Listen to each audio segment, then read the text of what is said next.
Hello friend, स्वागत है आप सभी का आपके अपने यूट्यूब चैनल एसएसटी क्लासेज में। तो दोस्तों, आज हम क्लास 10th भूगोल अध्याय 1 जिसका नाम है भारत संसाधन एवं उपयोग, उसी का एक इम्पोर्टेंट क्वेश्चन दिखने वाले हैं। तो हमारा प्रश्न है कि उत्पत्ति के आधार पर संसाधनों का वर्गीकरण।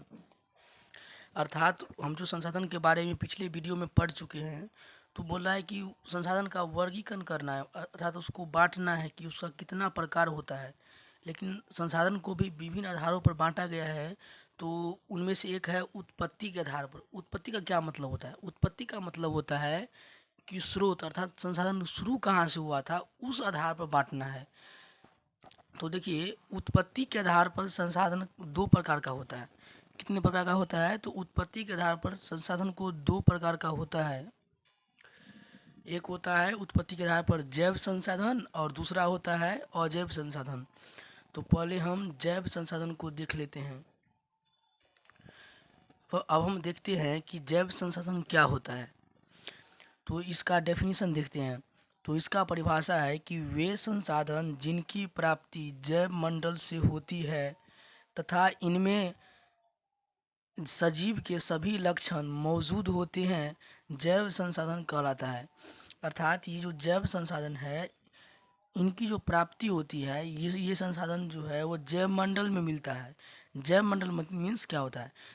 पृथ्वी का वह क्षेत्र जहाँ पर सभी जीव जंतु का जीवन संभव हो सकता है, वो वहाँ पर वो जीवित रह सकते हैं, उस क्षेत्र को बोला जाता है जैव मंडल।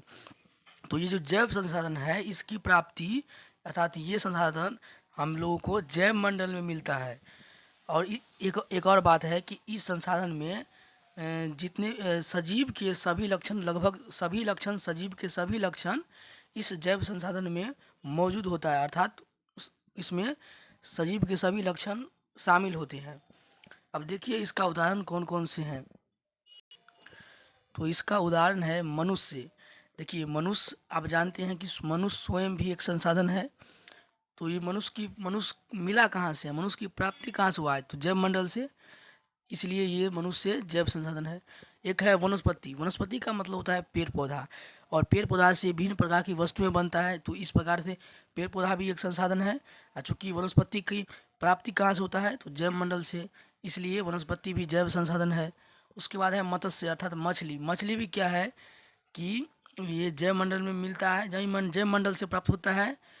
और इस मछली में क्या होता है कि सजीव के लक्षण पाए जाते हैं और ये सजीव होते हैं।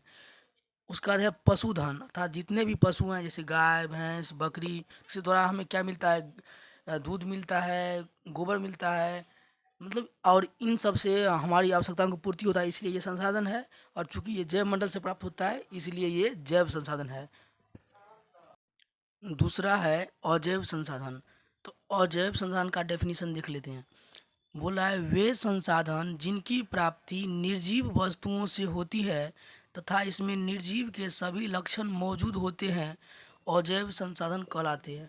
अर्थात ये वे संसाधन है जिनमें निर्जीव वस्तुओं, मतलब इस संसाधन की जो प्राप्ति होती है, ये संसाधन निर्जीव वस्तुओं से मिलता है। और इस संसाधन में क्या होता है कि निर्जीव के लक्षण, सभी लक्षण मौजूद होते हैं। और इसका उदाहरण क्या होता है देख लीजिए। उदाहरण है चट्टाने। चट्टान क्या होता है? ये भी संसाधन है, क्योंकि हमारी आवश्यकताओं को पूर्ति करता है। और चूंकि ये निर्जीव वस्तु से प्राप्त हुआ है, इसलिए ये निर्जीव अजैव संसाधन है।